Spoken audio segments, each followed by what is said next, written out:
अस्सलाम वालेकुम। एक और सुबह खुश आमदीद कहते हैं। उम्मीद करते हैं आप लोग खैरियत से होंगे। मैं हूँ आपके साथ Halima Zulfikar.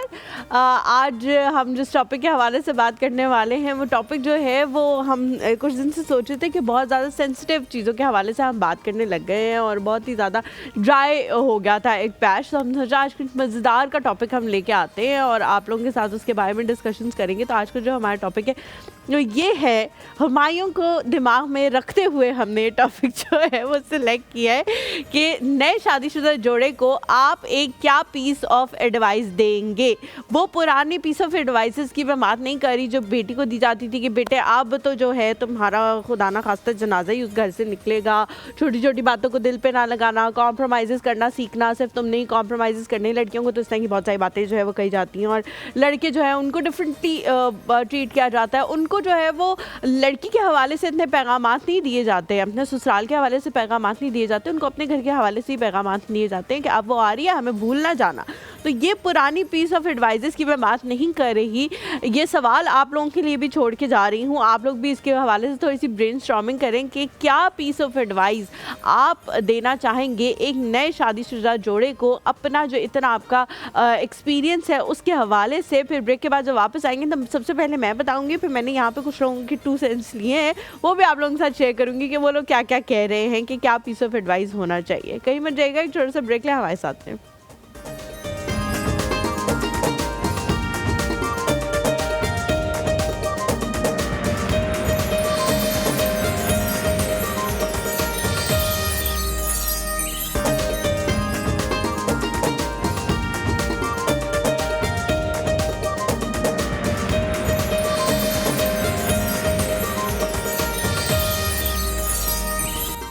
Welcome back to the show. शादीशुदा जोड़ों को आप क्या मशवरे जो है वो दे सकते हैं। इसमें 2 चीज़ें होती है, एक तो ये कि यंग जनरेशन जैसे मेरी जैसी जनरेशन है जिनकी शादी बहुत ज़्यादा पुरानी नहीं है लेकिन अब स्टेबिलिटी के उसमें फेज़ में आ चुकी है, वो लोग मशवरे दे सकते हैं क्योंकि उनका बिल्कुल नया नया एक्सपीरियंस होता है। कुछ लोग अपने बहुत ज़्यादा एक्सपीरियंस, बहुत ज़्यादा सालों के उतार चढ़ाव की वजह से मशवरे देते हैं। अच्छा, 1 बाय 1 मैं बताती हूँ यहाँ पर आप किस किस ने क्या क्या मशवरे दिए। डेविड ने जी मशवरा दिया कि सीधे हो जाए दोनों, अब शादी हो गई, अब वो मामलात ख़त्म हो गए, अब सीधे हो जाए। अच्छा, और असद भाई ने मशवरा दिया है कि जी टेंशन लेने की ज़रूरत नहीं है, ये सब के साथ होता है जो आपके साथ हो रहा है, जिस चीज़ की भी शादी होती है उसके साथ ही होता है और अब पता लगा कितने 20 का 100 बनता है। तो वाकई ही बहुत सारी चीज़ें आपको जो है वो वक्त के साथ साथ पता लगती हैं। मुझे लगता है कि जो मशवरे देने चाहिए, जो बहुत ही खुलूस दिल से देने चाहिए मशवरे, वो ये है कि बहुत ज़्यादा एक तो एक्सपेक्टेशंस ना रखें शुरू में, अपने रिश्ते को थोड़ा सा वक्त दें, थोड़ा सा टाइम दें।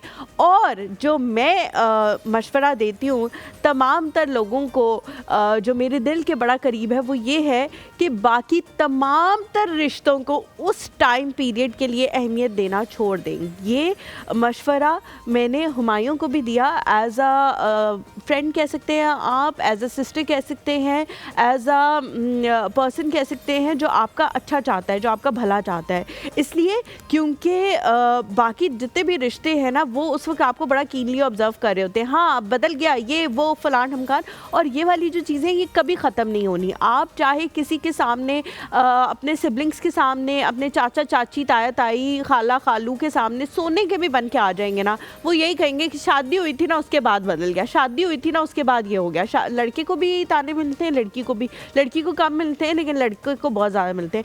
उस टाइम पीरियड के लिए आपका जो रिश्ता है उस लड़की के साथ या उस स्पाउस के साथ या लड़के के साथ वो बहुत ज़्यादा अहम है। उस वक्त आप उस बंदे को इस बात का एहसास दिलाएं कि पूरी दुनिया एक तरफ और मेरा और आपका रिश्ता, आप नहीं, सिर्फ आप नहीं, ये जो रिश्ता है वो एक तरफ। क्योंकि अगर आप किसी को ये एहसास दिलाना शुरू करें कि आप बहुत ज़्यादा अहम हैं, तो वो फिर रिश्ता नहीं होगा, वो फिर वो इंसान होगा।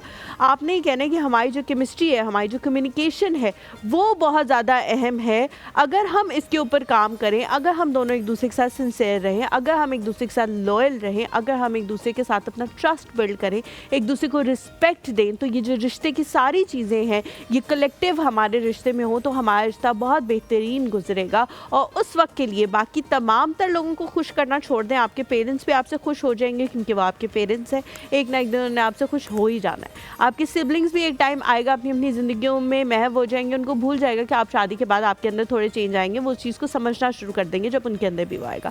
तो उस रिश्ते को सबसे ज़्यादा अहम नहीं। छोटा सा ब्रेक ले, ब्रेक के बाद जब वापस आएंगे तो हमारे साथ ज़ैनब मौजूद होंगी। ज़ैनब के साथ भी इस हवाले से बात करेंगे, कहीं मत जाइएगा हमारे साथ।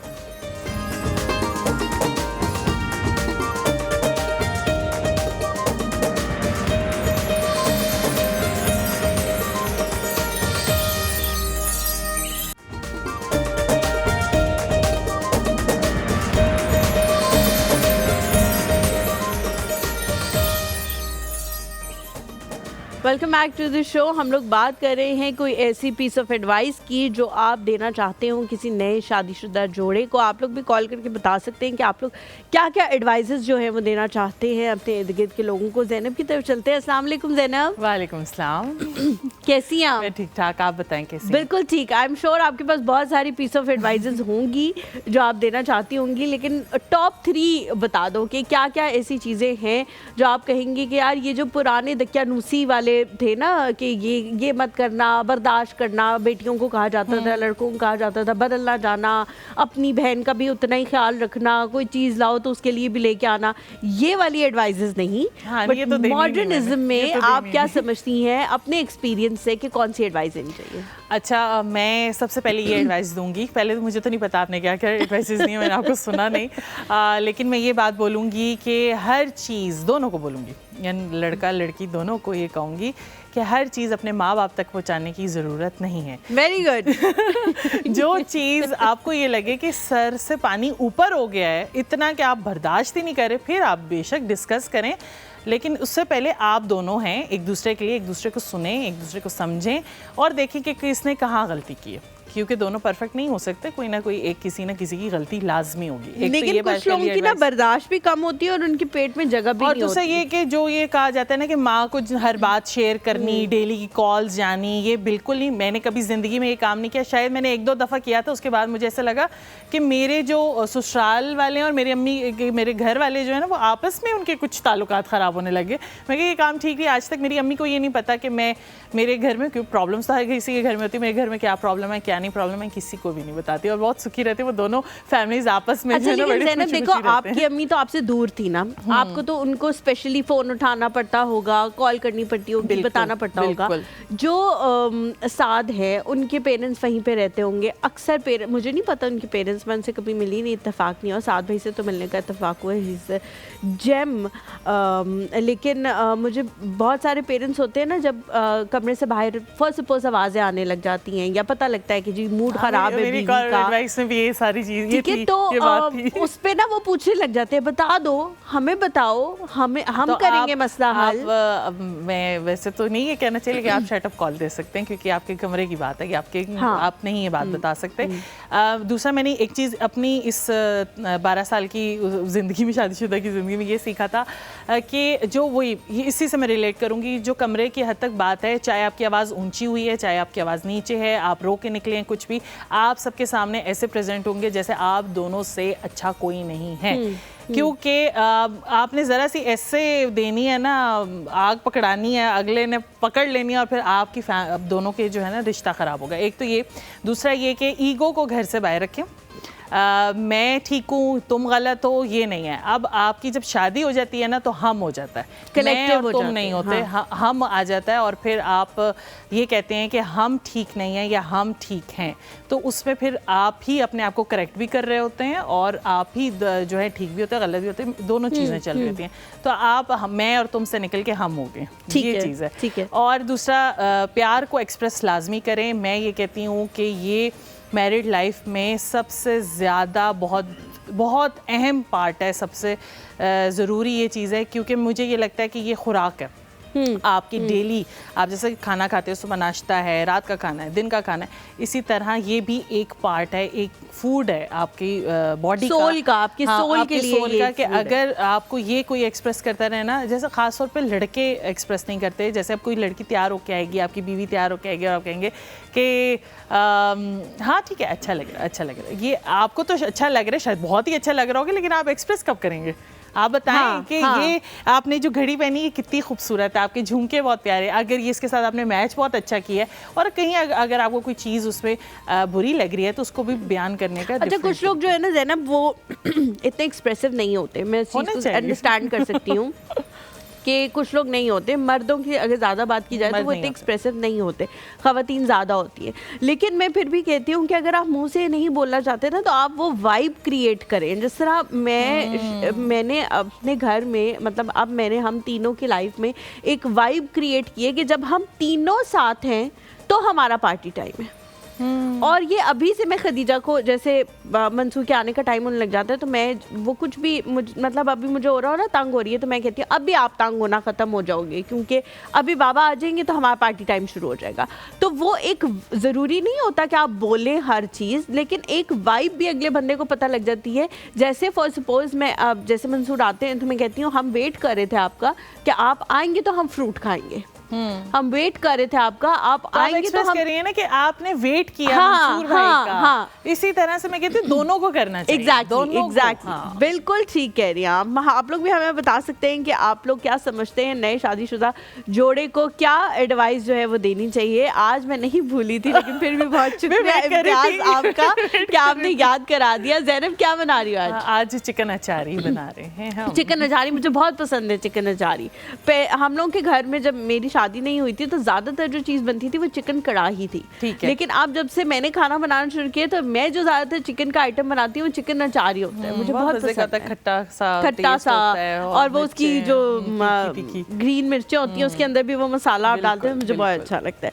हम जो अपने गेस्ट की तरफ चलते हैं, आज के जो हमारे गेस्ट हैं उनसे हम आजकल जो नई नस्ल है उसमें ड्रग्स का जो रुझान बहुत ज़्यादा हो गया है, तंबाकू नोशी बहुत आम हो गई है, इस तरह की चीज़ें लोग उसको बुराई समझना ख़त्म हो गए हैं, वेप को बुराई समझना ख़त्म हो गए हैं, सिगरेट नोशी को समझना ख़त्म हो गए हैं, शीशा को समझना ख़त्म हो गए हैं। इससे आगे आगे तो मेरे ख्याल से मुझे नाम भी नहीं याद होंगे जो जो चीज़ें आजकल के बच्चे जो है वो कंज्यूम कर रहे हैं। इन सब चीज़ों के हवाले से हम बात करेंगे। जो शख्सियत हमारे साथ मौजूद है वो अपना एक रिहेबिलिटेशन सेंटर जो है वो चला रहे हैं, न्यू लाइफ रिहैब के नाम से उसके CEO हैं और ड्रग रिहेबिलिटेशन के वो एक्सपर्ट हैं। उनसे हम इन सारी चीज़ों के हवाले से बात करेंगे, उनका एक्सपीरियंस इस हवाले से क्या कहता है। हमारे साथ जी मौजूद हैं किफ़ायत हुसैन खान साहब। अस्सलाम वालेकुम जी, कैसे हैं आप? Please have a seat, welcome to the show. बहुत शुक्रिया फॉर कमिंग। आपका शुक्रिया कि आपने वक्त निकाला, आप आए। सबसे पहले तो मुझे ये बताएं कि क्या समझते हैं नए शादीशुदा जोड़े को क्या एडवाइस देंगे अगर कोई आपसे मांगे तो? मैं तो यही कहूँगा कि शुरू में जो आपका आपस में जो मशवरा है वो हर काम मशवरे से होना चाहिए, ठीक है।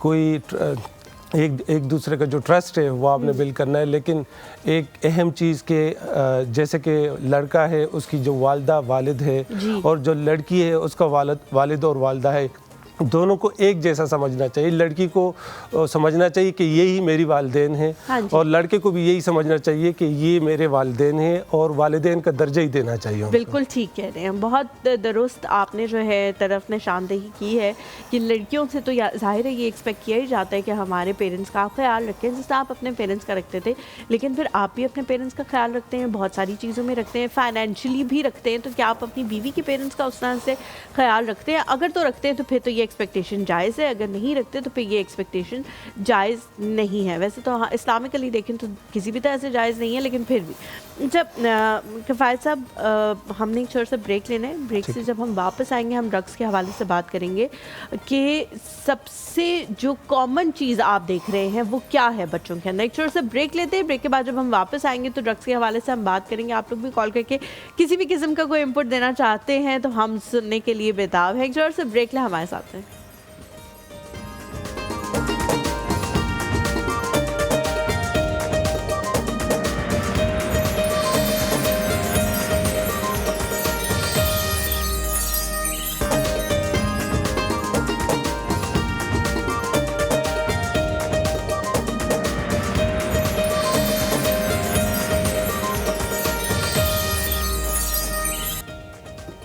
मैं कहती हूँ ज़ैनब का कैमरा कट कर रहे हो आप लोग। Welcome back to the show Zainab.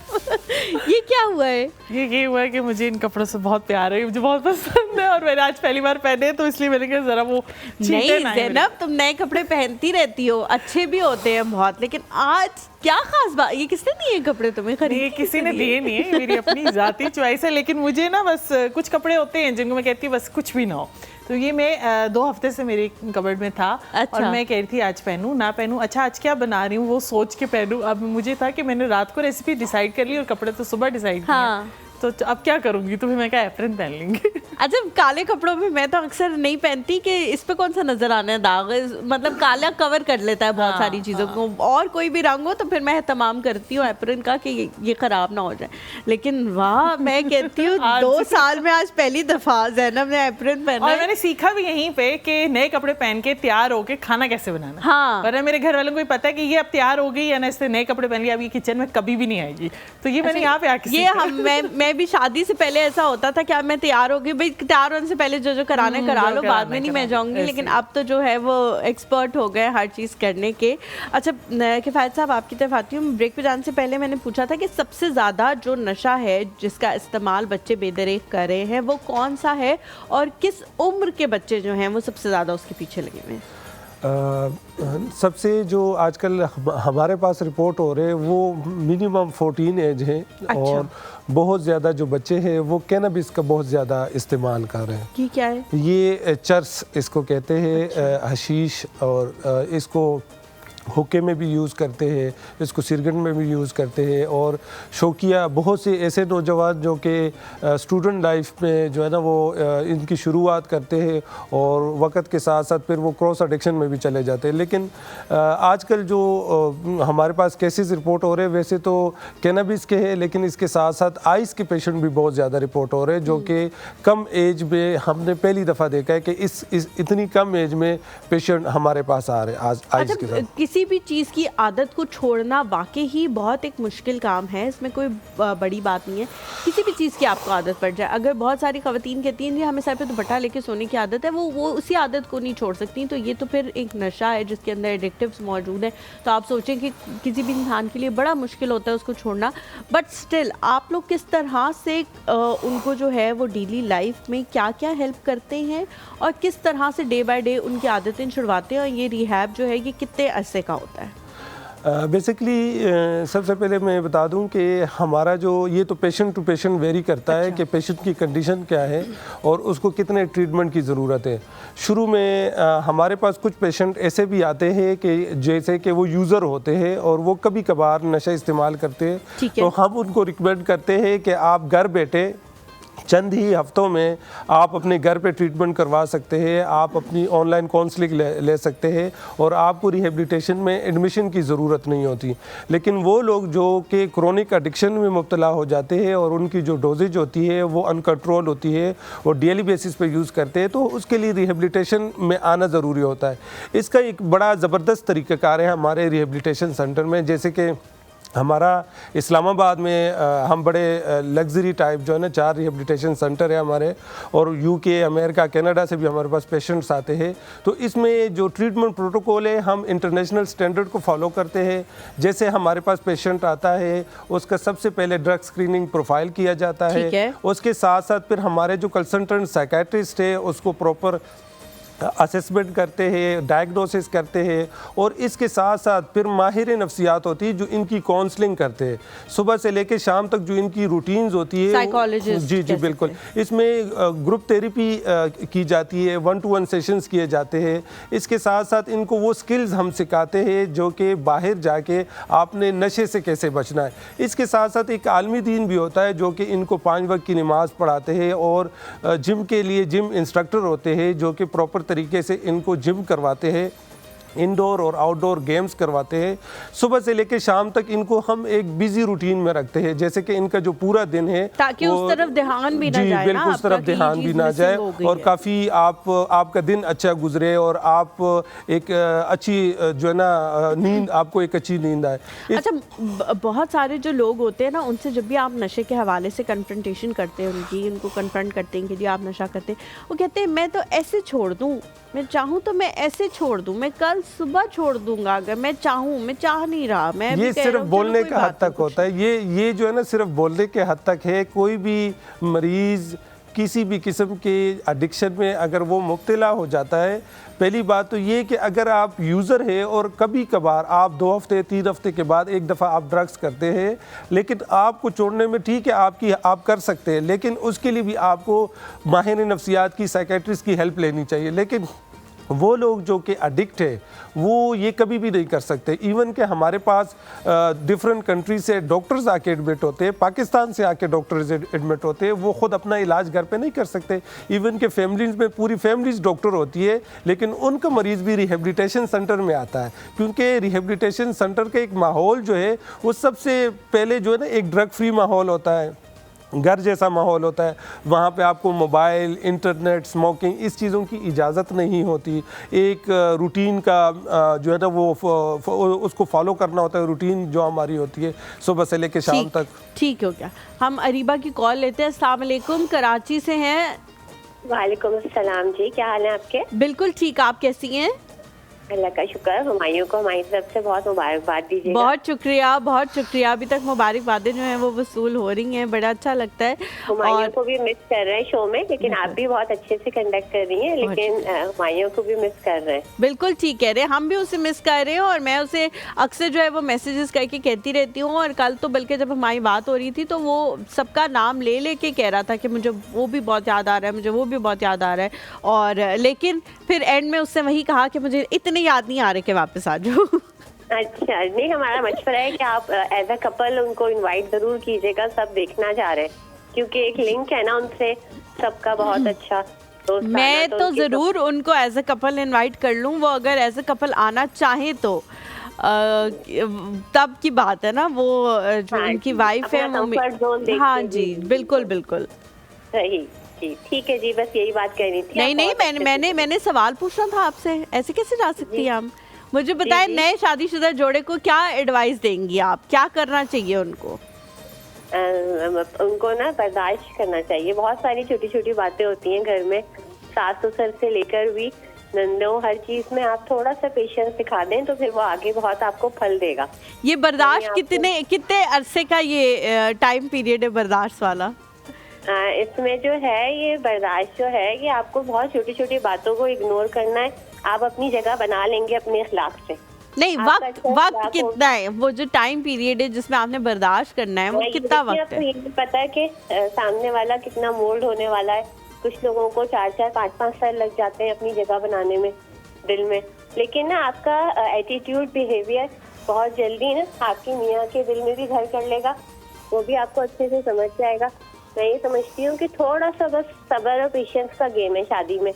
छोटी छोटी बातें होता है ना कि यहाँ नहीं जाने दे रहे, उधर नहीं जाने दे रहे, और जो है वो काम नहीं हो रहा तो उस पर नाराजगी, बहुत सारी बातें होती हैं ऐसी ना।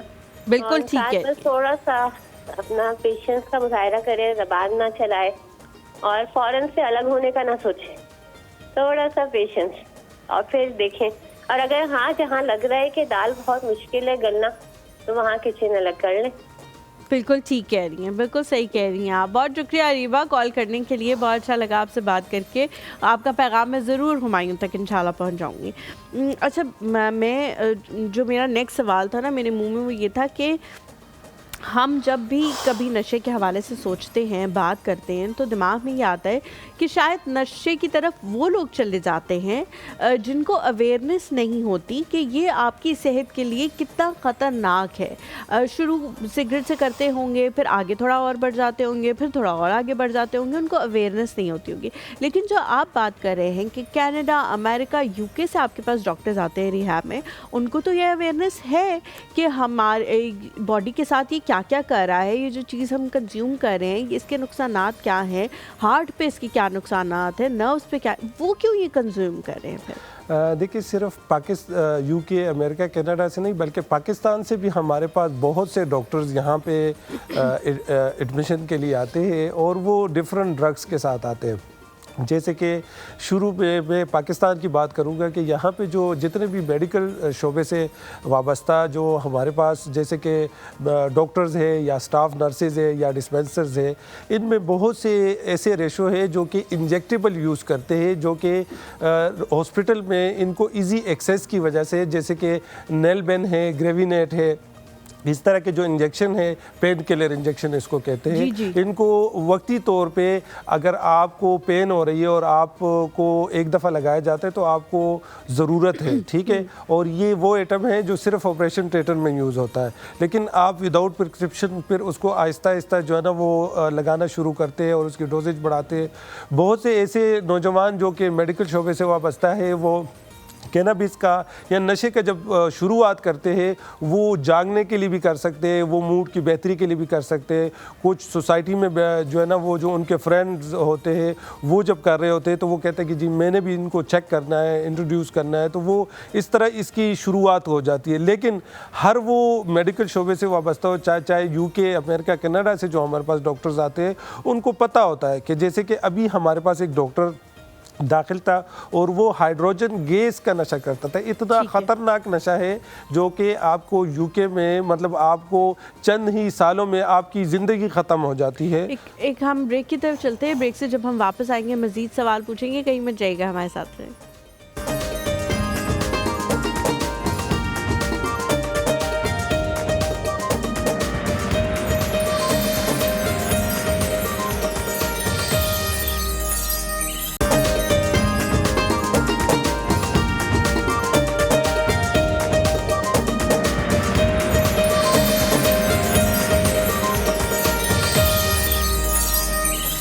Welcome back to the show. हम ड्रग्स की रिहेबिलिटेशन के हवाले से बात कर रहे हैं। बहुत सारे लोग ऐसे होते हैं कि जब उनको एक दफ़ा ये आदत पड़ जाती है तो वो छुटना बहुत ज़्यादा मुश्किल हो जाती है। लेकिन उससे पहले भी जो एक स्टेप है वो ये है कि रियलाइजेशन कि हमने ये छोड़ना है, या आपको खुद ये रियलाइजेशन हो या कोई और आपको इस चीज़ की रियलाइजेशन कराए। मुझे याद है when I was in university तो हमारे कुछ साथी थे जिनको इसकी आदत पड़ गई थी आइस का नशा करने की, और वहीं हमें पता भी लगा था कि ये भी कोई नशे होते हैं या ये भी कोई चीज़ होती है कंज्यूम करने वाली। उससे पहले हाँ इतना आइडिया नहीं था, कभी मूवी में कोई सीन देख लिया समथिंग, उसके अलावा कुछ पता नहीं था।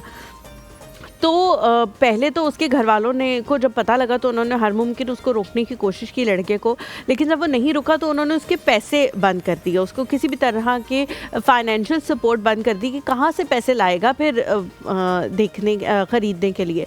तो उस लड़के ने क्या करना शुरू किया कि घर की छोटी छोटी चीज़ें जो आपने बहुत अरसे से इस्तेमाल नहीं की होती वो बेचना शुरू कर दी। जैसे फॉर एग्ज़ाम्पल जो पीसीज होते थे, जो पर्सनल कंप्यूटर्स होते थे, वो अब ज़ाहिर है ऑब्सलीट हो चुके हैं, लेकिन शायद हम सबके घरों में वो सीपीयू या वो मॉनिटर मौजूद होता है और हम लोग उसको इतनी अहमियत भी नहीं देते कि इसको अब कचरा है, इसको किसने लेना है, टीन डब्बे वाले को ही बेचेंगे।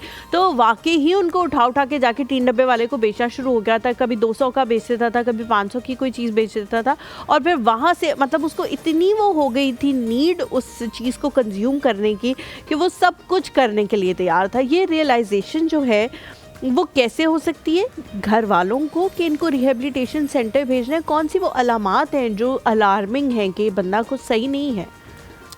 देखिए आजकल जो के बच्चे, मैं कुछ चीज़ें बताऊंगा जो कि हर 15 टू 18 एजेस के जो बच्चे होते हैं इनमें ये अगर अलामात है तो आपको जल्द से जल्द किसी अच्छे माहिर नफ्सियात से या साइकेट्रिस्ट से रब्ता करना चाहिए। ठीक है। वो बच्चे जो कि सारी रात जो है ना वो जागते रहते हैं और दिन को सोए रहते हैं, उनका जो वज़न है वो बहुत तेज़ी के साथ कम हो रहा है, उसमें चिड़चिड़ापन है, वो अपने घर वालों को दुश्मन समझता है और बाहर लोगों को वो दोस्त समझता है।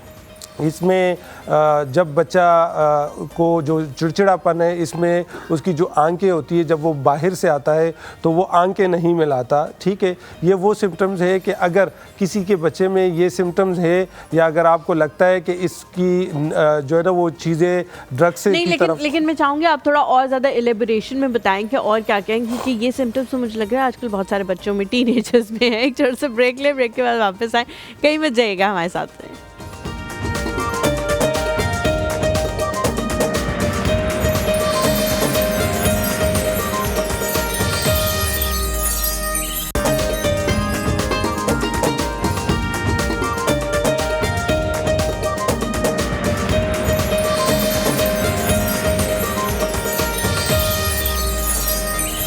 Welcome back to the show. एक बार फिर से आप सबको खुशामदीद कहते हैं एक और सुबह में। किफ़ायत साहब जो है वो हमारे साथ मौजूद है। सर, ये जो आप बातें बता रहे हैं, ये मुझे लगता है 90% टीनेजर्स का यही बिहेवियर होता है। उनको लगता है कि घर वाले जो है वो हमारे दुश्मन हैं और बाहर वालों से वो बड़े इंस्पायर हो रहे होते हैं। चिड़चिड़ापन भी उनके अंदर आ गया है। आजकल के बच्चों में तो बहुत ज़्यादा है बिकॉज ऑफ गैजेट्स, और जो बाहर आउटडोर एक्टिविटीज़ है वो उनकी उतनी नहीं है जितनी होनी चाहिए थी। तो ये सारी अलामात तो बहुत कॉमन है। तो फिर मुझे लगेगा कि हर बच्चा जो है वो ड्रग्स की तरफ जा रहा है। कोई ऐसी स्पेसिफिक, जैसे भी आपने कहा कि आंखें ना मिलाना, चले वो मैं कह सकती हूँ कि ये एक ऐसी स्पेसिफिक चीज़ है जो बंदा असेस कर सकता है। इसके अलावा और क्या क्या अलामात है? इसके अलावा जब भी कोई बच्चा बाहर से आता है तो वो हर टाइम बॉडी स्प्रे लगाता है, ठीक है। अच्छा। ताकि जो है ना उससे नशे की स्मेल ना आए, या वो बहुत ज़्यादा वॉशरूम में टाइम देता है, वॉशरूम में वो इंटेक करता है तो नशा यूज़ करता है। तो ये वो चीज़ें हैं जो कि आप मतलब अगर कोई भी पेशेंट जैसे कि 18 एज से ऊपर भी है और उसमें बहुत ज़्यादा मतलब बदतमीज़ी करता है और चीज़ों को तोड़ता है, घर का माहौल ख़राब करता है, तो मुझे लगता है कि इस तरह की जो चीज़ें होती हैं वो ड्रग्स की तरफ ही जाती है। बहुत से ऐसे जो बच्चे होते हैं जो कि 14 से 18 के दरमियान में होते हैं, वो डेफिनेटली आप सही कह रहे हैं कि उसमें चिड़चिड़ापन होता है, उसमें जो है ना वो गेमिंग करता है और रात को जो है ना वो जागते रहते हैं। तो ऐसे बच्चों को भी इनिशियली स्टेज पे नफ्सियाती डिसऑर्डर हो जाते हैं, डिप्रेशन हो जाता है और डिप्रेशन के बाद ही वो जाके ड्रग्स की तरफ जाते हैं। ठीक है, मुझे बताएं कि आइस का, आप ब्रेक के दौरान भी बता रहे थे कि आइस का नशा जो है वो सबसे ज़्यादा कॉमन होता जा रहा है और उसके सबसे ज़्यादा पेशेंट्स जो हैं वो आपके पास आते हैं। जो भी उसके पेशेंट्स आते हैं उनके अंदर आप क्या क्या मेडिकल इलनेसेस देखते हैं, या आइस आगे जाके उनको किस किस तरह से, कौन कौन से उनके जो अज़ा हैं उनको ख़राब करने की सलाहियत रखती है अपने? देखिए, सबसे पहले तो मैं आइस ड्रग्स के बारे में बताऊं कि पाकिस्तान में आइस ड्रग इस टाइम सबसे ख़तरनाक ड्रग्स है। अगर आप इसकी नुकसानात के बारे में एक दफ़ा पढ़ ले तो आप कभी भी इस चीज़ को हाथ नहीं लगाएंगे, क्योंकि आइस ड्रग्स टोटल केमिकल से तैयार करता है, ये लेबॉर्ट्री में तैयार करता है। और ये एक अलार्मिंग बात है कि ये जो पेशेंट यूज़ कर रहे हैं मोस्टली उनको पता ही नहीं है कि ये किस चीज़ से बनती है। ये वो एक्सपायर जो दवाइयाँ होती है जो मुख्तलिफ़ स्टोरों से ये उठाते हैं, इसमें दो केमिकल्स होते हैं, एक एम्फेटामिन और एक मिथ एम्फेटामिन। ये दोनों केमिकल एक्सपायर मेडिसिन से निकाली जाती है और उनको फिर आइस के फॉर्म में लेकर आते हैं। आइस पाकिस्तान में इस टाइम लास्ट 3 ईयर से इतनी तबाही मचा रहा है कि अगर आप किसी भी इस्लामाबाद में अगर मैं बात करूं तो हमारे पास 90% पेशेंट जो है ना वो आइस के हैं। इसमें 70% मेल है और जो 30% है वो ख़वातीन है। आइस चूँकि पाकिस्तान का सबसे ख़तरनाक ड्रग, और इसमें पेशेंट को एक दफ़ा जब आप यूज़ करते हैं आप उसके आदी हो जाते हैं और इसमें कुछ दिनों या कुछ महीनों के बाद आपको एक साइकोसिस हो जाता है, हिलुसिनेशन आपकी शुरू हो जाती है और आप अपने माँ के ऊपर शक करते हैं, आप अपनी बहन के ऊपर शक करते हैं। हम एक जो है छोटा सा ब्रेक लेते हैं, ब्रेक के बाद वापस हाजिर होंगे, कहीं मिल जाएगा हमारे साथ।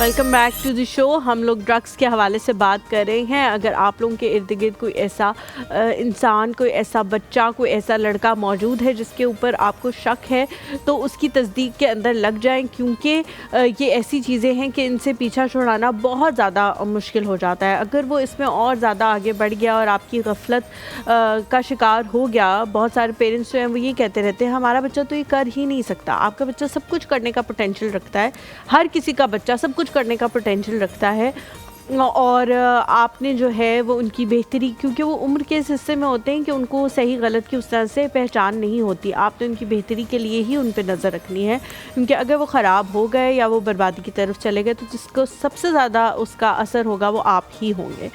अच्छा किफ़ायत साहब, बहुत सारे पेरेंट्स एक तो डिनाइल में होते हैं कि नहीं हमारा बच्चा नहीं कर सकता, सबका बच्चा कर सकता है, पूरी दुनिया गलत हो सकती है लेकिन हमारा बच्चा नहीं कर सकता, और जब उन्हें ये पता भी लग जाता है तो वो कहते हैं कि इससे शुरू नहीं किया, इसको तो लगाया गया, इसके दोस्त इस किस्म के थे, वो इसको इस तरफ ले गए। सेकेंडली ये कि अगर कोई नहीं चाह रहा कि रिहेबिलिटेशन सेंटर में जाके इलाज किया जाए, तो क्या ये इलाज घर पे मुमकिन है? क्या ड्रग्स से दूरी घर पे मुमकिन है? इन दोनों चीज़ों देखिए, सबसे पहले तो मैं ये समझता हूँ कि बहुत सी फैमिलीज जो है ना इलाज में बहुत देर कर देती है और वो फैसला ही नहीं कर पाते। हम ये सजेशन देते हैं कि अगर आपका बच्चा या आपके इर्द गिर्द या आपका कोई भी प्यारा नशे की लत में मुब्तला हो गया और आपको पता चल गया है, तो आपको चाहिए कि एक तो बर वक्त फ़ैसला करें। जो बर वक्त फ़ैसला है वो आपके बच्चे को एक नई ज़िंदगी देता है। उसमें खुदा न खास्ता कि अगर पेशेंट वो इनिशियली स्टेज पे है, वो सिर्फ कैनबिस का इस्तेमाल करे, एक नशे का इस्तेमाल करे, और आप उसका बर वक्त जो है ना इलाज का फ़ैसला करते हैं और उसको इलाज के लिए मोटिवेट करते हैं और उनको रिहेबिलिटेशन सेंटर तक लेके जाते हैं, उसका जो इलाज का जो रिज़ल्ट है वो बहुत ज़बरदस्त है। एक सक्सेसफुल जो है ना उसका ट्रीटमेंट होता है, उसका रिज़ल्ट बहुत अच्छा आता है। लेकिन खुदा न खास्ता बहुत से ऐसी फैमिलीज़ जो कि शुरू में बच्चा स्मोकिंग, उनको पता चल जाता है कि हमारा बच्चा स्मोक कर रहा है, लेकिन उसको इग्नोर कर देते हैं और वो कोई डिसीजन नहीं ले पाते और वही बच्चा स्मोकिंग से फिर ड्रग्स पे जाता है। अब होता क्या है कि अगर आप शुरू में अगर जल्दी डिसीजन लेते हैं और आप उनका कैनबिस जो है ना अगर वो यूज़ कर रहा है और आप उसका इलाज करवाते हैं, तो उसमें जो ट्रीटमेंट है वो एक आपको बेहतरीन ट्रीटमेंट मिलता है। वक्त के साथ साथ आपको वो किसी और ड्रग्स में इन्वॉल्व नहीं होता, क्योंकि होता ये है कि जब फैमिली देर कर देती है तो हम अक्सर फैमिलीज़ को कहते हैं कि आपका बच्चा चर्स जो है ना वो 5 साल से पी रहा है, लेकिन आपने डिसीजन अब लिया है, ठीक है, लेकिन उनको पता होता है कि वो ड्रग्स ले रहा है। लेकिन खुदा न खास्ता यही बच्चे जो लोग नशा यूज़ करते हैं, चूँकि ये एक सुकून के लिए होता है, एक खुशी महसूस होती है, तो उसमें एक नशे के जो पहले दिन का जो मज़ा होता है, जो टेस्ट होता है, वो आखिरी दिन में आपके पास नहीं होता, ठीक है। और फिर आप क्या करते हैं, आप क्रॉस एडिक्शन की तरफ जाते हैं, जहाँ से आपको कैनबिस मिलती है, वहाँ आप उनसे हेवी नशा जो है ना वो डिमांड करते हैं या आपको हेवी नशा इंट्रोड्यूस करवा दिया जाता है, और इसको हम कहते हैं क्रॉस एडिक्शन। एक नशे से दूसरे नशे पर जाना ये इतना ही ख़तरनाक है जैसे कि फिर इसका जो ट्रीटमेंट है वो भी बहुत ज़्यादा सक्सेसफुल नहीं होता। अच्छा, घर पे बहुत सारे लोग जो हैं वो ये मशवरा देने लग जाते हैं कि इसको छोड़ दो, इसकी जगह कोई अल्टरनेटिव यूज़ करना शुरू कर दो जो कम हार्मफुल हो। फॉर सपोज जी, इसको छोड़ दो सिगरेट की तरफ आ जाओ, इसको छोड़ दो वेप की तरफ आ जाओ, इसको छोड़ दो निकोटीन पाउचेस की तरफ आ जाओ। क्या वो एक स्टेप डाउन हो सकता है कि पहले आप उसकी तरफ आए और फिर आप उसको छोड़ दें, या नहीं? ये मुमकिन ही नहीं है कि आप इस तरह किसी और चीज़ की तरफ चले जाए, उसको छोड़। देखिए, बहुत से ऐसे नौजवान जो कि हमारे पास हमें मतलब आके बताते हैं कि हमने ये ट्राई किया है, ठीक है, कि अगर फ़र्ज़ का हम एक नशा यूज़ करें तो उसको छोड़ने के लिए हमने अल्टरनेट दूसरा नशा यूज़ कर दिया। जैसे कि कुछ लोग जो है ना प्रीगैबलिन एक मेडिसन है उसका सहारा लेते हैं, लेकिन हम ये समझते हैं कि अगर आपने नशे को क्विट करना है तो उसमें आप कोई भी ड्रग्स नहीं ले सकते, तभी आप नशे को क्विट कर सकते। लेकिन अगर आप ये कहते हैं कि मैं इसके मुतबादिल दूसरा हल्का नशा ले लूँगा, इससे मुझे नुकसान नहीं होगा, इसको मुझे छोड़ने में आसानी होगी, ये गलत फहमी है, ठीक है। कोई भी मरीज़ अगर आप उसको छोड़ना चाहते हैं तो आपको प्रॉपर साइकेट्रिस्ट के पास जाना होगा, माहिर नफ्सियात की खिदमात लेनी होगी। मेडिकेशन के थ्रू हम ये गारंटी देते हैं कि अगर आप मेडिसिन लेते हैं तो आपको बग़ैर किसी किस्म के विड्रॉल के, बग़ैर किसी किस्म की तकलीफ़ के आप नशा छोड़ देते हैं। लेकिन किफ़ायत साहब, बहुत सारे लोग जो है ना वो ये कहते हैं कि जिसको नशे की एक बार लत लग जाए और पता लग जाए कि वो करने के बाद आप एक खुमार में चले जाते हैं, आपको बड़ा अच्छा लगने लग जाता है, दुनिया आपको बड़ी साउंड लगने लग जाती है, परेशानियां आपको भूल जाती हैं। इन्हीं चीज़ों की वजह से लोग नशों की तरफ जाते हैं ना, कि हम उस चीज़ में से निकल जाएं, जो स्ट्रेसेस हैं उनको हम भूल जाएं वक्ती तौर पे। तो वो लोग क्या करते हैं, रिहैब में आते हैं, ठीक होके वापस जाते हैं, फिर ज़िंदगी में स्ट्रेस ज़िंदगी का हिस्सा है, हर किसी की ज़िंदगी में स्ट्रेस होता है। थोड़ा सा स्ट्रेस आएगा, हमसे बर्दाश्त नहीं हो रहा, दोबारा नशे की तरफ चल जाएंगे, दोबारा उनको वो लत लग जाएगी। इस तरह के जो लोग हैं जो दोबारा उस चीज़ में पड़ते रहते हैं, क्या उनके लिए कोई और टाइप का रिहैब होता है कि वो कुछ सख्तियाँ भी उनके ऊपर की जाती हैं ताकि वो दोबारा से उसकी तरफ ना जा सकें? देखिए, हमारा जो ट्रीटमेंट प्रोटोकॉल है, हम बायो साइको सोशल मॉडल को फॉलो करते हैं। हमारे इदारे, मतलब देखिए, ये एक डिज़ीज़ है, एक बीमारी है, ठीक है। अगर मैं इंटरनेशनल लेवल की बात करूँ तो 100 में से 10% लोग इंटरनेशनल लेवल पे ठीक होते हैं, लेकिन अल्हम्दुलिल्लाह हमारा जो रिहेबिलिटेशन सेंटर्स है न्यू लाइफ का, हम सालाना बेसिस पे एक रिपोर्ट जनरेट करते हैं और पिछले साल की जो हमारी रिपोर्ट थी वो 70% हमारे सक्सेस रेट था। मतलब उसमें जो पेशेंट रिलैप्स होते हैं उसकी बहुत सी वजूहात होती है, जैसे हमारा एक मरीज़ मुकम्मल सेहतयाब होगी और आज उनका मतलब वो डिस्चार्ज है, तो उनके लिए प्रॉपर हम पहले एक फैमिली को सेशन देते हैं, उसके बाद जो है ना पेशेंट को भी सेशन देते हैं। अब फैमिली की क्या ज़िम्मेदारियाँ होनी चाहिए? फैमिली की ये ज़िम्मेदारियाँ होनी चाहिए कि इलाज के बाद, जैसे कि हमने उनको हिदायत की है कि हर 2 हफ्ते के बाद आपने पेशेंट को चेकअप के लिए लेकर आना है, आपने उसका रेगुलर बेसिस पे ड्रग स्क्रीनिंग प्रोफाइल टेस्ट करवाना है, आपने किसी किस्म की स्मोकिंग की इजाज़त नहीं देनी। खुदा न खास्ता आपका बच्चा अगर किसी ऐसी महफिल में जाता है तो आपने साथ रहना है। ये वो प्रिकॉशंस होती है कि आपने सोसाइटी से उसको बचाना है। बहुत से ऐसे नौजवानों को हम ये टिप्स भी देते हैं कि आप शुरू में अपना सोशल मीडिया वो क्विट कर दे, मोबाइल इसको ना दे, ठीक है, सोशल मीडिया ख़त्म कर दे और उसी सोसाइटी को भी ख़त्म कर दे। और बहुत से ऐसे नौजवान जो कि हम उनको ये मशवरा देते कि अपनी रिहाइश चेंज कर ले। बहुत से ऐसे नौजवान ऐसे भी होते जो कि उम्रे पे चले जाते। जो रिलेप्स की बड़ी वजूहात है वो 2 चीज़ें हैं।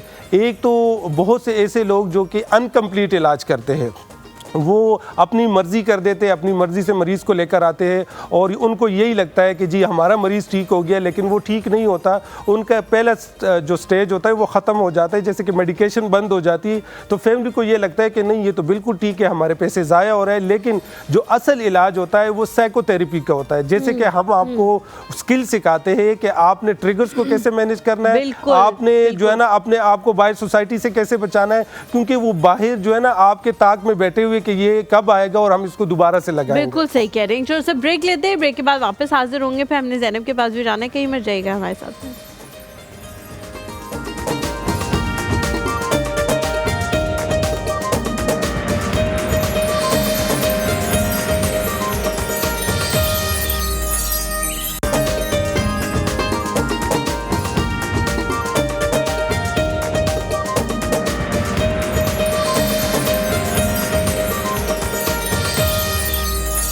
Welcome back to the show. Drugs के हवाले से हम बात कर रहे थे। एक लास्ट सवाल पूछेंगे, फिर उसके बाद हमने ज़ैनब के पास जो है वो किचन में जाना है। मुझे बताएं, बहुत सारे जो फैमिली मेम्बर्स होते हैं उनको ये डर होता है, वो चाहते हैं कि उनका बच्चा रिहैब में चला जाए, वो इस नशे से अपनी जान छुड़वा ले, लेकिन उनको ये डर होता है कि रिहैब में पता नहीं कैसा माहौल होगा, घर जैसा माहौल होगा या नहीं होगा। हमारे बच्चे को तो कभी सख्ती की आदत नहीं है, हमारे बच्चे ने कभी मार नहीं खाई, हमारे बच्चे से कभी किसी ने ऊंची आवाज़ में बात नहीं की, कभी उसको धक्का नहीं दिया। पता नहीं किस तरह से इसकी फ्रस्ट्रेशंस को वो रोकेंगे, पता नहीं मारने का इंतखाब करेंगे या बहुत सारे लोग मिलके इसको पकड़ लेंगे, इसको बांध देंगे बेड के साथ, क्योंकि बहुत फिल्मों में, ड्रामों में इसी किस्म की चीज़ें हमें दिखाई जाती हैं। तो रिहैब में किस तरह से उनके टैंट्रम्स को बर्दाश्त किया जाता है, ताकि बहुत सारे लोग अगर देख रहे हो तो उनको पता लगे कि एक अच्छे रिहैब में किस किस तरह से आपके बच्चे को बेहतरीन फैसिलिटीज़ के साथ उनकी आदतें छुड़वाई जा सकती है। जी बिल्कुल, बहुत सी फैमिलीज़ का ये कंसर्न ज़रूर होता है कि हमारे बच्चे को रिहेबिलिटेशन सेंटर में बांधा जाएगा या मारा जाएगा, ठीक है, या उस पर तशद्दुद होगा। सबसे पहले तो मैं यहाँ पे बता दूँ कि अगर आपने एक अच्छे रिहेबिलिटेशन सेंटर का इंतखाब करना है तो आपने ख़ुद वहाँ पे विज़िट करना है, ठीक है, और वो इदारा जो कि इस्लामाबाद हेल्थ रेगुलेटरी अथॉरिटी से रजिस्टर्ड हो, वहाँ पे जो माहौल है उसको देखना है, प्रोफेशनल से मिलना है। हमारे जो साइकेट्रिस्ट है, जो माहिर नफ्सियात है, और हमारा जो स्टाफ है, इवन के हमारे जितना भी स्टाफ है, हमने उनको बाकायदगी से ट्रेन किया होता है, क्योंकि मरीज़ आपको गाली भी दे सकता है, आप पे हाथ भी उठा सकता है, इवन के जब वो क्रेविंग में होते हैं तो वो बदतमीज़ी भी कर सकता है। हमारा जो स्टाफ होता है वो वेल ट्रेंड होता है, उसमें जो है ना उनकी प्रॉपर काउंसलिंग की जाती है और उनका एक घर जैसा माहौल हम प्रोवाइड करते हैं। और इस चीज़ की हम बाकायदगी से श्योरिटी देते हैं कि आपके पेशेंट को कोई बंदा हाथ तक नहीं लगाएगा, और ये हमारी गारंटी है, क्योंकि न्यू लाइफ में इसलिए पाकिस्तान बल्कि दुनिया भर से हमारे ऊपर एतमाद किया जाता है और पेशेंट यहाँ पे आते हैं। तो ये एक बहुत ज़रूरी बात है कि अगर आपने अपने बच्चे को किसी भी रिहेबिलिटेशन सेंटर में दाखिल करना है तो वहाँ पे जाके आपने इन्वायरमेंट देखना है, उनकी टीम देखनी है और वो इदारा रजिस्टर्ड है भी कि नहीं। बेहतरीन, बहुत बेहतरीन तरीके से आपने समझाया। आए हम किचन में चलते हैं, साथ साथ हमने कॉल भी लेनी है याहिया की। अस्सलाम वालेकुम याहिया। हेलो, वालेकुम अस्सलाम। कैसे हैं याहिया आप भी आ जाइए। अल्हम्दुलिल्लाह। भाई वो हमारी बेगम पूछ रही थी कि हुमायूं कब आ रहा है? हुमायूं जो है वो 11 तारीख को आ रहे हैं। असद भाई को उनके सवाल का जवाब मिल गया। अच्छा, ऑफिशियल जो छुट्टी है उनकी वो तो 11 तारीख तक उन्होंने अप्लाई की हुई थी, लेकिन जब मेरी उनसे बात हुई 2-3 दिन पहले तो वो अब मुझे कहना शुरू हो गए हैं कि मैं मज़ीद छुट्टी लेना चाहता हूँ। अब वो मिलती है या नहीं मिलती वो डिपेंड करता है, आप सबको पता है कि हमारे हेड ऑफ प्रोजेक्ट पे। वो शेर आपने ना मकतब इश्क का दस्तूर निराला देखा, उसको छुट्टी ना मिली जिसने सबक याद किया। सही कह रहे हैं आप, सही कह रहे हैं। नहीं, उनको छुट्टी मिल सकती थी। हसनैन भाई ने जो है उनको काफ़ी ये बात कही थी कि आप छुट्टी ज़्यादा अप्लाई कर लें, अगर आपका वापस आने का दिल किया तो कोई भी आपको मना तो नहीं करेगा कि नहीं नहीं आपने नहीं आने, दरवाजे बंद हैं। लेकिन उस वक्त हुमायूं जो है वो बड़े इंथुजियास्टिक थे कि नहीं मैं अपनी जॉब पे वापस आऊँगा, ये है वो है, तो वो अब उन्होंने अप्लाई नहीं की। भाई नई गाड़ी जब आती है ना तो इंसान को बड़ा शौक होता है। हाँ। अच्छा, नए शादीशुदा जोड़े को क्या मशवरा देंगे याहिया आप? मैं तो यकीन करें बिल्कुल सीरियस बात करूं, मैं 2 मशवरे दूंगा। Trust and tolerance. Trust and tolerance मतलब, और आप जो है ना एक दूसरे पर ट्रस्ट करना सीखें, और जो भी आपका पार्टनर है ना उसको एक अच्छी और बुरी चीजों के साथ दोनों से एक्सेप्ट करें, ठीक है, और कोई किसी पे कमांड ना करे, ठीक है। हर औरत है ना तो उसका भी एक जहन है, उसकी भी किसी की सोच पे पहरे ना लगाए। बिल्कुल ठीक है, बिल्कुल ठीक है। अपने आप को ऐसा रखें कि वो आपसे खुद मोहब्बत करने पे मजबूर हो जाए। कितनी अच्छी बातें की है आपने, बहुत बेहतरीन। मेरा 28 एज का तजुर्बा है अल्हम्दुलिल्लाह, मैंने बड़ी चीजें देखी हैं, हमने भी कन्फ्रंटेशन देखी है, लेकिन हमने इसको रियलाइज करके एक्सेप्टेंस कर लिया हमने एक दूसरे की, तो अल्हम्दुलिल्लाह हमारी लाइफ अच्छी हो गई है। अच्छा, क्योंकि डॉक्टर साहब मैं इनसे मुझे 1-2 सवाल करने जल्दी करेंगे, इंतजार कर रही है बताने का। मैं ये पूछना चाहता हूँ, देखिए जो मंशियात का मसला है वो आजकल हमारी तालीमी इदारों में बेइंतहा फैल चुका है, ठीक है। अब ये बहुत बड़ी रिस्पॉन्सिबिलिटी पेरेंट्स की है, जब कोई बच्चा मंशियात इस्तेमाल करता है ना तो उसकी हैबिट्स में उसकी चीजों में फर्क आता है। You have to notify that, ये बहुत इंपॉर्टेंट चीज है। बाकी इलाज तो बात की बात है। दूसरा ये कि जो इंस्टीट्यूशंस हमारे स्पेशली कराची में कुछ ऐसे बने हुए जो बिल्कुल ही अनऑथराइज्ड हैं और यानी कोई उनके पास सर्टिफिकेट नहीं है, कोई नहीं है, ट्रेनर नहीं है, उसमें भी ये होता है कि वो जाके उल्टा उनको मंशियात ऐसी चीज देते हैं, ऐसे ड्रग्स देते हैं कि वो उससे प्रोडक्शन में चले जाते हैं और उनकी रिहेबिलिटेशन नहीं हो पाती। इस बारे में कुछ फरमाइए। बिल्कुल ठीक है जी, बिल्कुल ठीक है। पहले हम जैनब से कहते हैं बहुत शुक्रिया Yahya, thank you so much for calling. पहले जैनब आप शेयर कर दें, उसके बाद हमारे पास वक्त हुआ तो हम ज़रूर इन सवालों को शामिल करेंगे। ठीक है, यहाँ पे जो अचारी चिकन के लिए मैंने चिकन लिया है, आप विद बोन विदाउट बोन दोनों यूज़ कर सकते हैं। वो मैंने 250 किलो ली है, और दही यहाँ पे मैंने 2 कप यूज़ किया है। प्याज 3 अदद बड़े साइज़ के आप यूज़ करें इसमें। टमाटर जो है 4 अदद इसमें बड़े साइज़ के यूज़ करें। इनको आपने ब्लेंड कर देना है। टमाटरों को, अदरक लहसुन का पेस्ट 2 खाने के चम्मच, लाल मिर्च पाउडर 2 चाय के चम्मच, हल्दी 1 चाय के चम्मच, नमक आधा चाय का चम्मच, सौंफ 2 चाय के चम्मच, राई 1 चाय के चम्मच, कलौंजी 1 चाय के चम्मच, मेथी दाना आधा चाय के चम्मच। हरी मिर्च का जो साइज़ है वो थोड़ा सा मोटा या बड़ा वाला लेना है जिसमें आपने ये मसाला भरना है। 8 से 10 अदद आपने ये लेनी है, और तेल 1 कप इसमें जाएगा। इसका प्रोसीजर मैं इस तरह से बता देती हूँ कि आपने पहले जो है मसाला बना लेना है, जो ड्राई इंग्रेडिएंट्स मैंने बताए जिसमें कलौंजी, राई, मेथी ये सब है, और इसी मसाले को, आधे मसाले को आपने सब्ज़ मिर्चों के अंदर भरना है। सब्ज़ मिर्चों के अंदर से आपने बीज निकाल लेने हैं, उसके बीच में कट कर लगा देना है, और फिर आपने ये मसाला भरना है। जो बाकी बच जाएगा वो आपने कुकिंग के दरमियान में यूज़ करना है।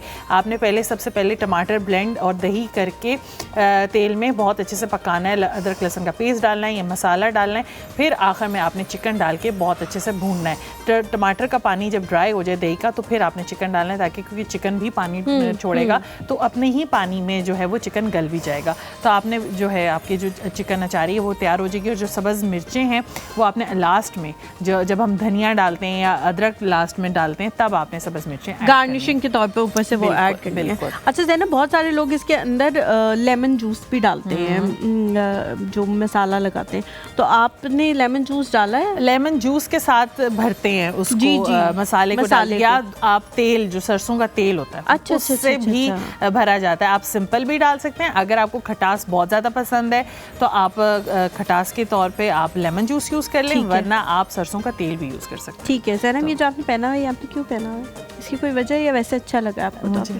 मुझे फ्रेंड ने गिफ्ट किया था। अच्छा, फिर ठीक है, तुर्की से आया था तो मुझे गिफ्ट किया, क्योंकि उसके अंदर मुझे लगा हुआ है ना वो नज़र का जो के लिए जो पत्थर खास तौर पे टर्की में इस्तेमाल किया जाता है, इसी चक्रों हाँ, कि नजर ना लग जाए। तो मैं यही कही थी कि बहुत सारे लोग इस पत्थर का इस्तेमाल करते हैं और उनको बड़ा इसके ऊपर यकीन होता है कि ये नज़र से बचाने के लिए, हाँ, बहुत सारे लोग ये जो है वो लगाते हैं कि नज़र से बचाने के लिए पत्थर जो है वो बड़ा अहम किरदार अदा करता है। अच्छा, जो याहिया के सवाल थे उनके आप अगर जवाब देना चाहें। वो कह रहे हैं इंस्टीट्यूट्स जो है वो मना नहीं करते और वहाँ पे जाके बच्चों को और ज़्यादा इसकी लत लग जाती है। जी बिल्कुल, ये बदकिस्मती से पाकिस्तान में जो इन्होंने बात की, तालीमी इदारों में ही मंशियात बहुत आम है। हाँ, ठीक है।